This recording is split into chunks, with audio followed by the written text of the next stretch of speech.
Story 1. The night my house learned my name. I need to confess something. The thing that's hunting me doesn't live in my house, it is my house. My name is Tyler, and 6 months ago, I inherited my grandfather's old place, a 3-story Victorian that had been in the family for over a century, nestled at the end of a gravel lane in a town everyone else had forgotten. The lawyer said it was a blessing, a fresh start after a rough patch. He didn't mention the whispers in the walls. The first week was all dusty sunlight and the smell of lemon polish. I painted the peeling trim in the foyer a cheerful yellow. I had a local guy, Bob, come in to update the electrical. Solid old girl, Bob had said, thumping a lathe and plaster wall. Built to last. Listen to that. He knocked again, and the echo that came back was hollow but with a faint, wet resonance like tapping on a giant, empty seashell. He just shrugged. Old houses settle. I didn't think much of it, or about the way the floorboards in the upstairs hall seemed to creak in a specific sequence every night around 3 a.m. 5 steps, a pause, then a long, drawn-out groan right outside my bedroom door. I blamed the wind. I blamed the ancient furnace kicking on. I was so good at blaming everything but the house itself. So tell me, have you ever been alone in a place and felt with absolute certainty that the space around you was paying attention? Not in a metaphorical way, but in a palpable physical sense, like the air itself had shifted its focus onto you. The escalation was so logical, so insidious. It started with the temperature. The kitchen would be freezing while the study was sweltering, regardless of the thermostat. Then came the scent of my grandfather's pipe tobacco, cherry blend, would waft through a room he never smoked in, followed by the cloying sweetness of rotting roses from a garden that didn't exist. The house began to mimic. It'd drop a wrench in the basement, and a second later, an identical metallic clang would echo from the attic, directly above me. It'd hum a tune while making coffee, and hours later, a distorted, slower version would drift from behind the closed door of a spare room, sung by a voice that was gravel and static. The worst was the learning. I developed a habit of tapping my fingers on the kitchen island when I was thinking. 2 days later, the same rhythm, but slower, heavier, would emanate from the ceiling. I got a security camera for the front door after a bout of paranoia. The footage showed nothing but the empty porch, but the audio picked up breathing. Not mine. A slow, rhythmic inhalation and exhalation that synced perfectly with the pulsing of the old porch light. I unplugged the camera. The breathing came through the baby monitor I'd found in a closet and plugged in out of morbid curiosity. Then came the words. They started in the dust. I'd come down in the morning to find faint letters traced on the coffee table. Stay. Mine. I'd wipe them away, my heart hammering. The next day, they'd be in the condensation on the bathroom mirror. Tyler belongs. The house wasn't just aware.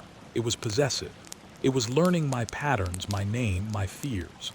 The final straw before the false safety was the voice. I was in the basement, checking the ancient water heater when a whisper, clear as day and dripping with a fond, terrible intimacy, slithered from a dark corner of the coal chute. Tyler, you're home. I ran upstairs and didn't go back down for days. The false safety was a Thursday. For 24 whole hours, nothing happened. No smells, no whispers, no words in the dust. The house was just a house, quiet, still, almost sleepy. I let out a breath I felt like I'd been holding for months. Maybe it was over. Maybe I'd imagined it all, stress and grief and isolation conjuring ghosts. I even laughed at myself, a shaky, relieved sound that echoed in the silent hall. I decided to celebrate. I ordered pizza, opened a beer, and put on a loud movie. For a few hours, I was just a guy in his house. The dread receded, replaced by a fragile, giddy normalcy. I went to bed that night actually expecting to sleep. The climax wasn't a jump scare. It was an awakening. I was jerked from sleep not by a sound, but by a profound, wrong silence. The house was holding its breath. The usual symphony of ticks and creaks was utterly absent. The darkness was absolute, thicker than any night should be. Then the bed moved, not a shake. A gentle rocking motion like a cradle. I froze, my blood turning to ice. The rocking grew more pronounced. From the walls all around me came a low, contented hum, the vibration thrumming through the mattress and into my bones. The closet door, which I always kept shut, slowly swung open. Inside wasn't darkness. It was a deeper black, a void that seemed to pulse. And from that void the whisper came again, but it wasn't from one place. It was from everywhere: the floor, the ceiling, the pillow beneath my head. "You are here," the house sighed, its voice the sound of settling timber and shifting foundations. "You are home. We are learning you. We are keeping you." I tried to scream, but the air in my lungs felt thick, syrupy. The pressure in the room increased, a loving, smothering embrace. The walls seemed to lean in. The pattern of the rose wallpaper beside my bed began to shift, the vines untwining and reknitting themselves, slowly, deliberately, into a new shape. It took me a minute of paralyzed horror to recognize a crude, sprawling, but unmistakable sketch of my own face, woven into the very fabric of the wall. The house wasn't just haunted. It was alive, and it was making me a part of its anatomy. With a surge of primal terror, I threw myself from the bed, stumbled through the oppressive dark, and fled downstairs. I didn't grab a coat or my keys. I just ran, bursting out the front door into the cold night air, not stopping until I was at the end of the gravel lane, gasping, my bare feet cut and frozen. I am at a motel now, 20 miles away. The police were polite but skeptical. "House trouble?" the deputy asked, not even writing it down. I didn't tell him about the whispers or the face in the wallpaper. I just said I felt unsafe. He nodded like he understood, but he didn't. Nobody does. This is the ending, but it's not over. Because this morning I checked my email on my phone. There was a notification from my cloud storage, from the account linked to that security camera I unplugged. A new video file had been uploaded last night at 3:07 a.m. Story 2. The Cabin That Remembered Our Names. I need to tell you about the silence in the woods, because that was the first thing they stole. My name is Marcus, and my wife, Zoe, inherited the old family cabin up in the Adirondacks from a great uncle none of us really knew.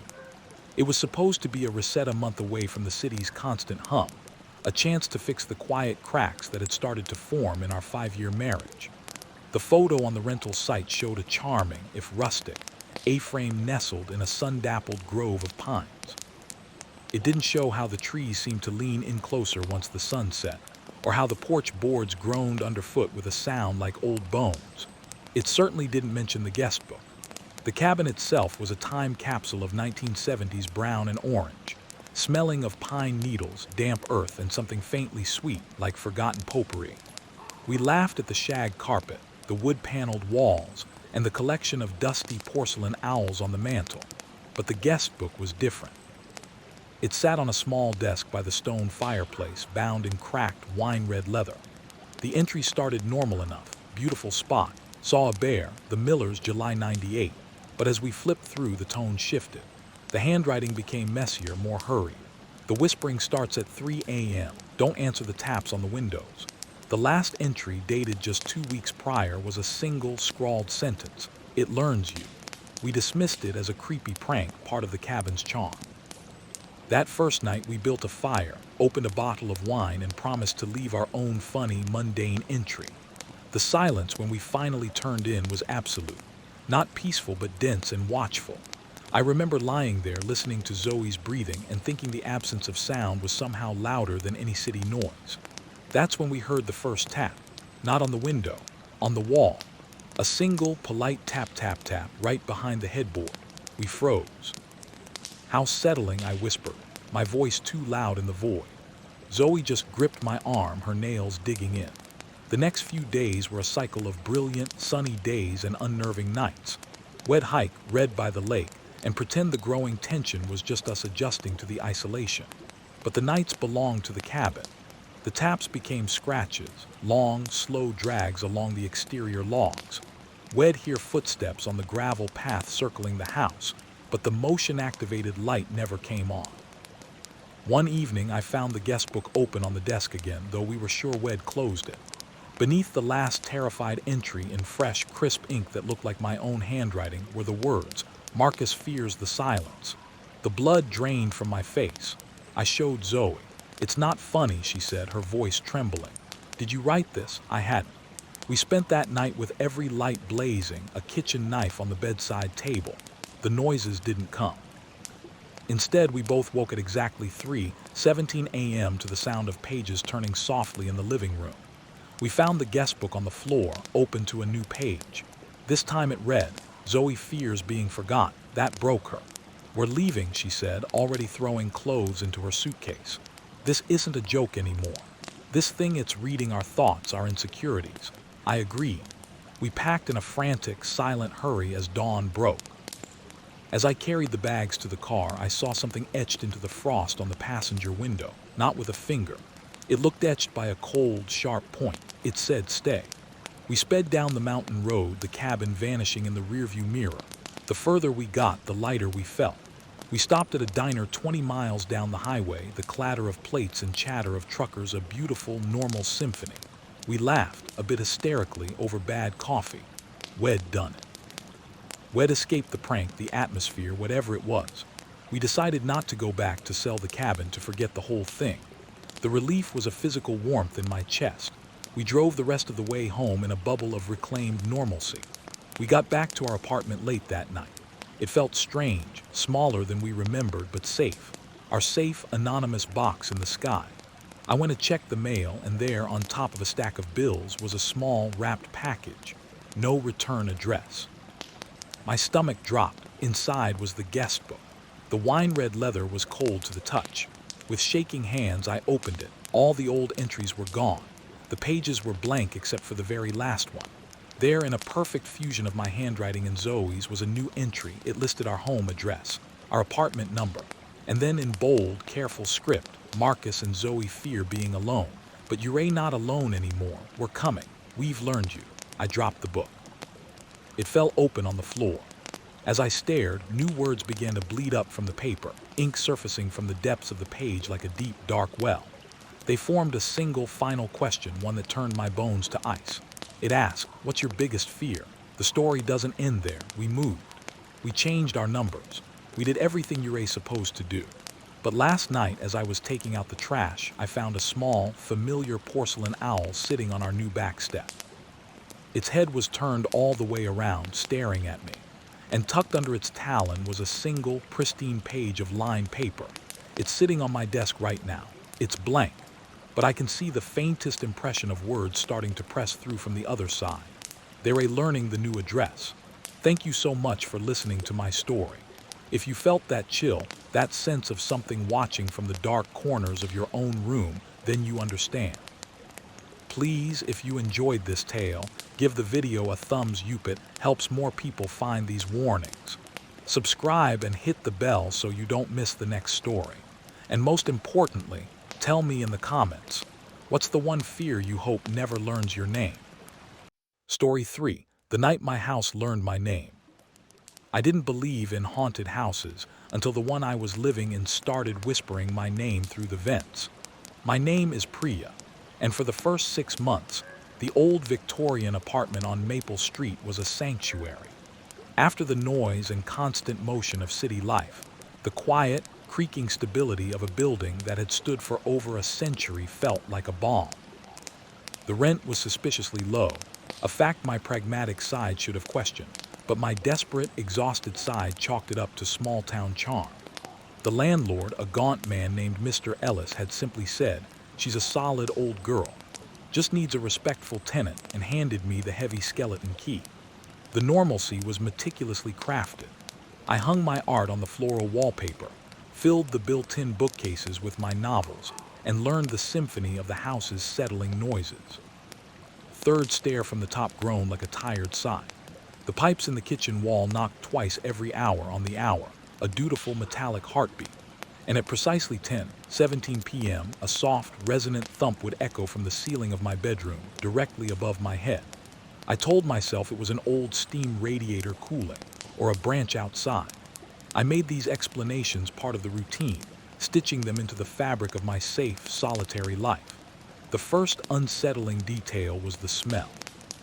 Not rot, but the faint, sweet scent of pipe tobacco and violet perfume, a combination that would appear in one room, then vanish, as if someone had just walked through. The second was the temperature. The study, a small nook off the living room, was always 10 degrees colder than the rest of the apartment, a chill that clung to your skin. The third was the mirrors. They never seemed to reflect the room quite right behind me. The angles were always slightly off, as if the reflection was of a room that was almost but not exactly mine. The escalation began with sounds that broke the established rhythm. The nightly thumps started coming at 10, 17, then 10, 16, then 10, 15, creeping earlier each night. The pipe knocks became sporadic, frantic taps. It'd be reading on the couch and hear the distinct, light tread of footsteps pacing in the empty apartment above mine. I'd freeze, my book forgotten, listening to the back and forth above my ceiling.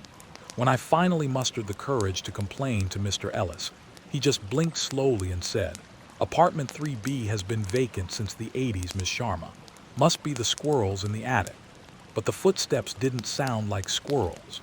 They had a cadence, a weight.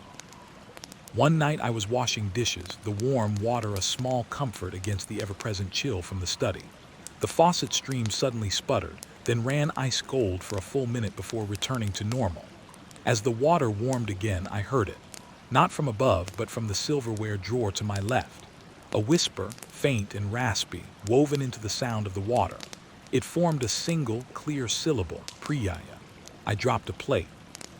It shattered on the linoleum, a shockwave of sound that shattered the moment. My heart hammered against my ribs. I stood there, trembling, staring at the drawer. Logic fought a losing battle, an auditory hallucination from stress. The wind through a crack I hadn't noticed. Anything but what it sounded like. The house wasn't done. It started learning.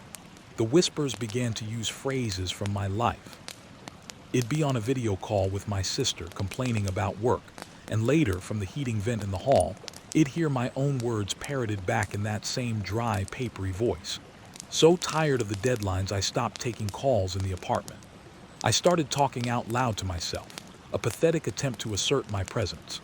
"I'm just going to the kitchen, Priya," I'd say, my voice too bright in the thick silence. The house would answer sometimes, not with words, but with a mimicry. A cupboard door I'd just closed would gently tap shut a second after I did it.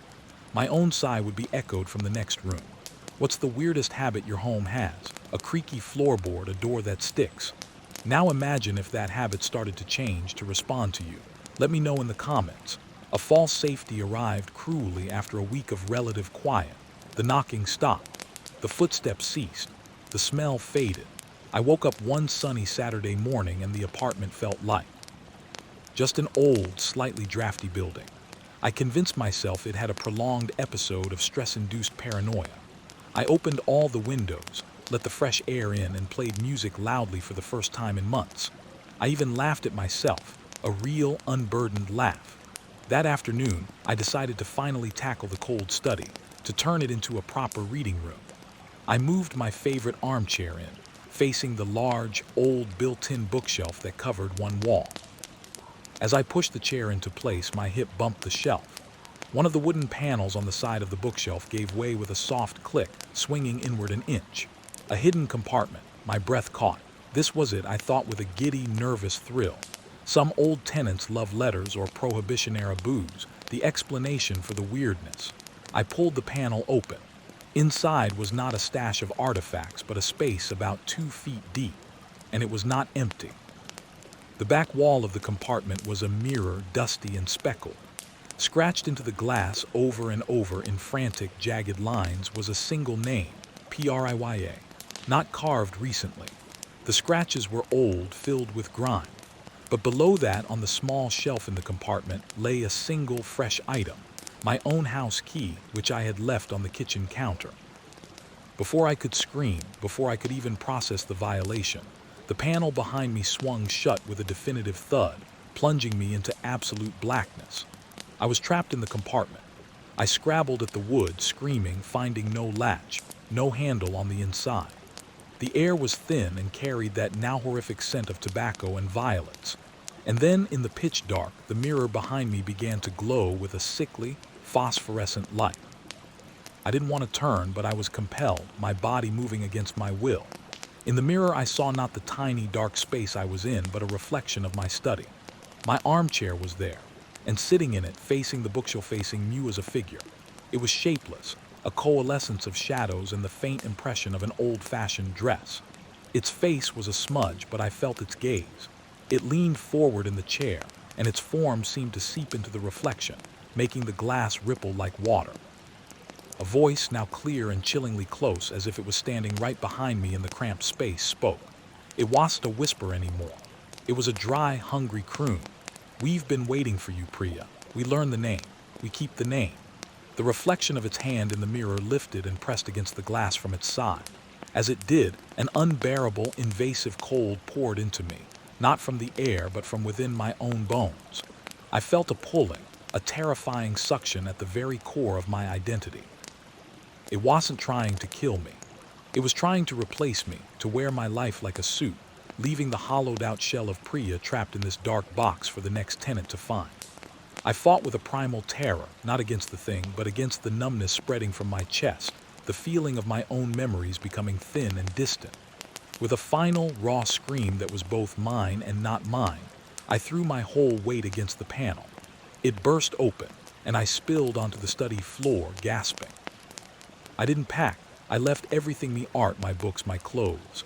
I just ran, the taste of violets and ash in my mouth. I moved across the country. I live in a modern, soundless condo now. No hidden compartments, no strange scents. I changed my name. I got a new job. I told everyone it was for a fresh start. But last night, as I was washing dishes in my sleek, quiet kitchen, the brand new faucet sputtered. And for just a second, the water ran ice cold. I stood frozen, waiting, the silence in the condo suddenly feeling like the silence in that study just before the panel clicked open. Nothing else happened. No whisper. No knock. I tell myself it was a glitch in the building's plumbing, a coincidence. I have to tell myself that, because the alternative is unthinkable. The alternative is that you can run from a house, but you can't run from a name once it's been learned. And sometimes the thing that learns it follows. Thank you so much for listening to my story. If you felt that chill down your spine, you're not alone. Please give this video a thumbs up if you enjoyed it. It really helps the channel. Don't forget to subscribe and hit that notification bell so you never miss a new tale of terror. And tell me in the comments, what's the one sound in your home that would make your blood run cold if it changed? I read every single one.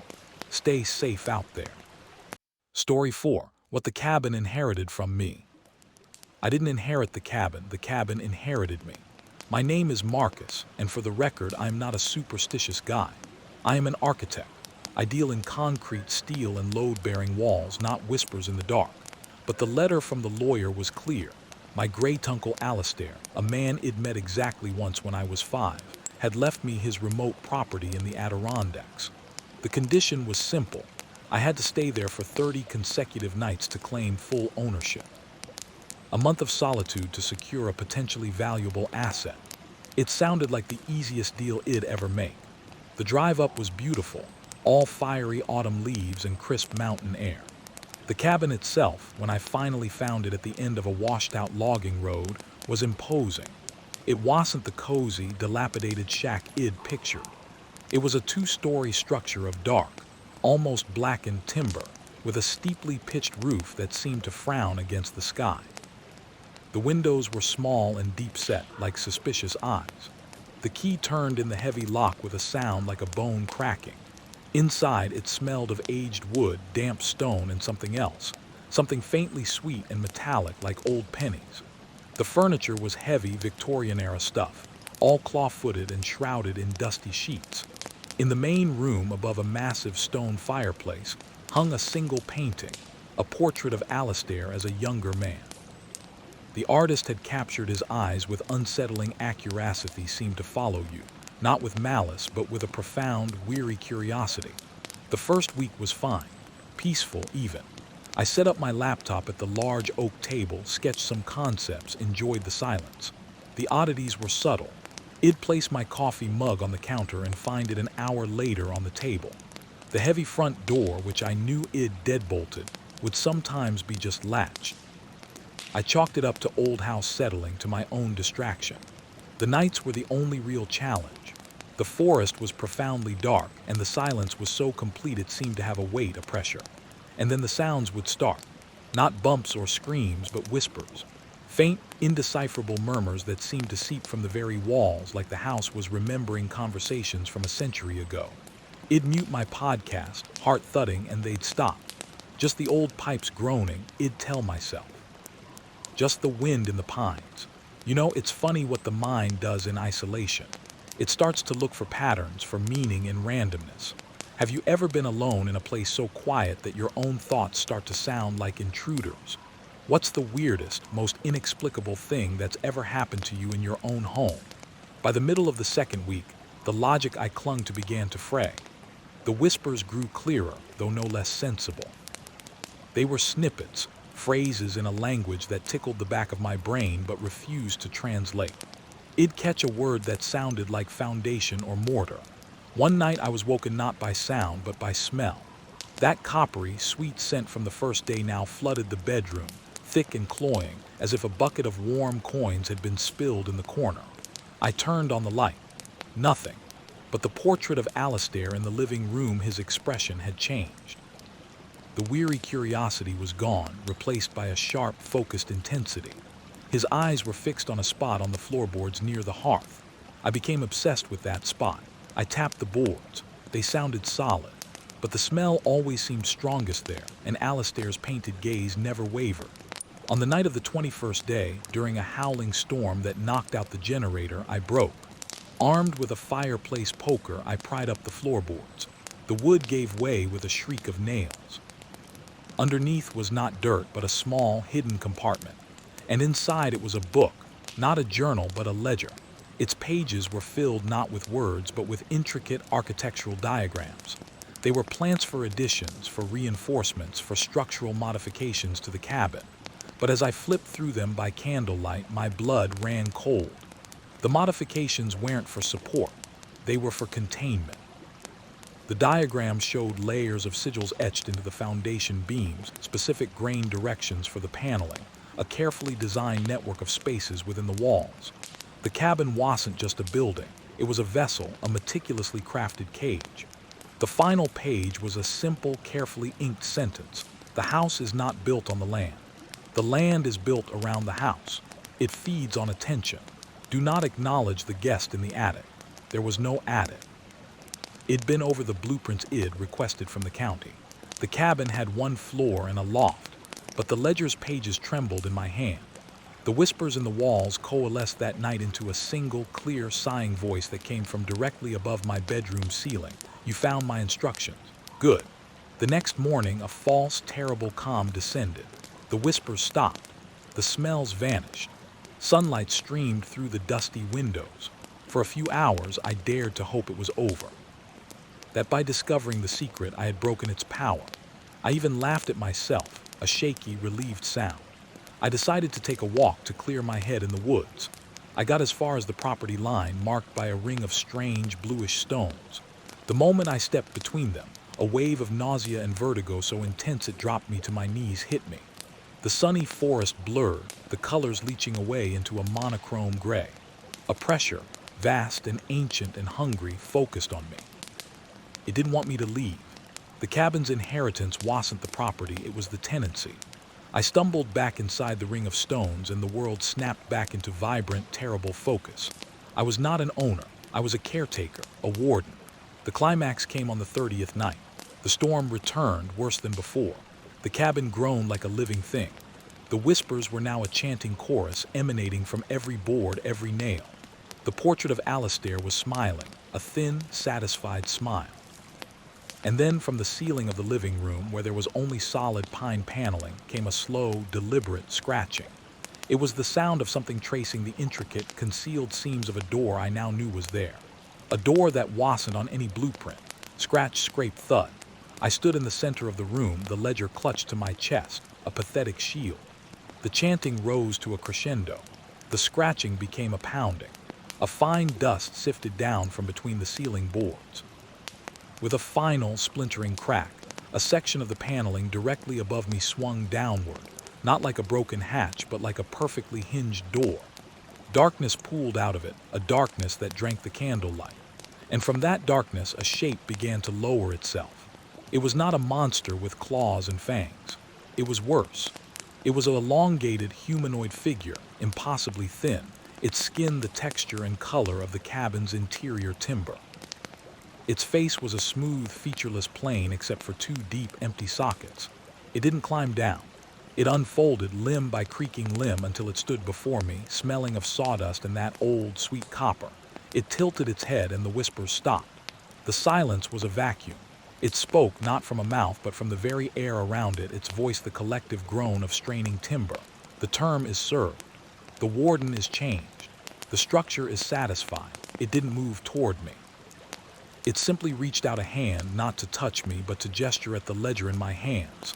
The book grew warm, then hot. I dropped it. As it hit the floor, the pages fluttered open, and at the very back, a new diagram was etching itself into the paper in lines of smoking black ink. It was a detailed, beautiful, horrifying architectural drawing of me. It showed my skeleton integrated into the west wall, my ribs as additional support beams, my skull nestled in the apex of the roof, a new weather vane. It was the cabin's next renovation plan. I screamed then, a raw sound of pure denial. I turned and fled, not out the door, but deeper into the house, into the root cellar. I barricaded the door with crates and huddled in the earthy dark. I heard it moving above, not chasing, but inspecting, measuring. The storm eventually died. Dawn came. The silence returned. I am still here. The lawyer's 30 days are up. I own the cabin. The door to the root cellar is not locked, but I cannot make myself open it. The food is gone. The water bottle is empty. My phone has no signal. Sometimes I hear it walking upstairs, its footsteps the sound of careful, precise construction. Sometimes I hear the whisper of a pencil on paper, adding new details to the plan. It doesn't need to break down my door. It has all the time in the world. It is the house, and the house is patient. It knows, eventually, the new walls will need to settle, and I will be part of the foundation. Thank you so much for listening to my story. If you felt that chill down your spine, you're not alone. The unknown is the most fertile ground for fear. If you want to hear more tales from the shadows, make sure to hit that subscribe button and ring the notification bell so you never miss a new story. And let me know in the comments below if you inherited a property with a strange condition. Would you stay?